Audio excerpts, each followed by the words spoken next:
बेळगाव जिल्हा न्यायालय येथे बॉम्ब ठेवण्यात आल्याची माहिती एका ईमेलद्वारे मिळाल्याने न्यायालय परिसरात आज मंगळवार दिनांक 3 मार्च रोजी सकाळी मोठी खळबळ उडाली। माहिती मिळताच पोलीस प्रशासनाच्या वतीने तातडीने न्यायालय परिसर रिकामा करून सुरक्षा व्यवस्था कडक करण्यात आली होती।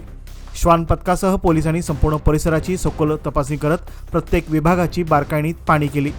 सुरक्षेच्या कारणास्तव काही ठिकाणी न्यायालयीन कामकाज स्थगित करण्यात आले होते। दरम्यान सदर ईमेल हा खोटा असून बेळगावसह कलबुर्गी व राज्यातील इतर जिल्हा न्यायालयाला अशा खोट्या ईमेलद्वारे धमकी दिली जात असल्याचे पोलीस सूत्रांकडून सांगण्यात आले आहे। सद्यस्थितीत इराण आणि अमेरिका युद्ध परिस्थितीमुळे पोलीस प्रशासन अधिक सतर्क झाले आहे।